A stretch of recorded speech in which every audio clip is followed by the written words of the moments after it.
கொஞ்ச நாள் முன்னால மக்களே எங்கள் ஊர் பக்கத்தில் ஒரு சந்தை ஓப்பன் பண்ணாங்க. அந்த சந்தைக்கு ரொம்ப நாளாக என் பிள்ளைகள் போகணுன்னு ஆசைப்பட்டுட்டு இருந்தாங்க. ஏன்னா, நாங்கள் அடிக்கடி போயிட்டு போயிட்டு தான் வந்துட்டுருக்கோம்.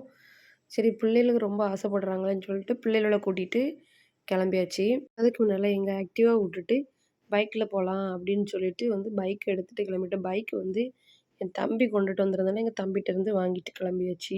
பிள்ளைகளுக்கு ரொம்ப நாள் ஆசை. சரி கூட்டிகிட்டு போயிடுவோம் அப்படின்னு சொல்லி சந்தோஷமா கிளம்பி வந்தாச்சு மக்களே. சந்தைக்கு வந்தோன்னே பிள்ளைகளுக்கு அவ்வளோ ஒரு சந்தோஷம்.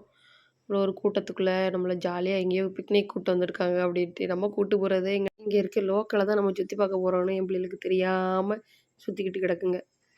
சரி வந்தாச்சு ஒரு வழியாக. காய்கறி ஸ்டார்ட்டிங்லேயே காய்கறி தான் நிறைய குமிச்சு வச்சுருப்பாங்க. காய்கறியெல்லாம் பிறகு பறக்கிக்கலாம். நீ என் பின்னால் வாமான்னு என் பிள்ளை இழுத்துட்டு போகிறான். எங்கேயோ இருந்து பார்த்துருக்கா பாருங்க. நான் கூட்டு போகிறேன் பாருங்க. இந்த ஃபஸ்ட்டு போனோடனே ஜூஸ் தான் வேணும்னாங்க. சரி ஜூஸ் வாங்கியாச்சு. ஜூஸ் குடித்து முடிக்கிறதுக்குள்ளேயே அடுத்த ஆர்டர் போட்டாச்சு. அங்கே ஒரு கடையில் நான் பொம்மை பார்த்து வச்சுருக்கேன். இந்த விளையாட்டு சாமான் இருக்குது அந்த கடையில். இல்லைன்னா எனக்கு கிளிப் வாங்கித்தா, அது வாங்கித்தா, இது வாங்கித்தான்னு 2 பேரும் ஆர்டர் போட்டு பிறக்கி கூப்பிட்டு வந்துட்டாங்க.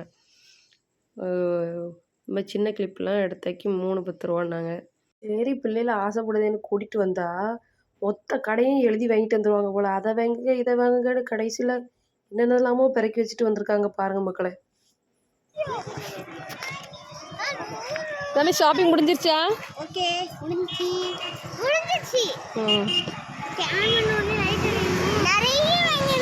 நிறைய வாங்கியிருக்கீங்க. இப்பதான் வீட்டுக்கு போயிட்டு இருக்கோம். மக்களை என்ன வாங்கணுங்கிறது நெக்ஸ்ட் வீடியோவில் காட்டுறேன் மக்களே. டாட்டா பாய்.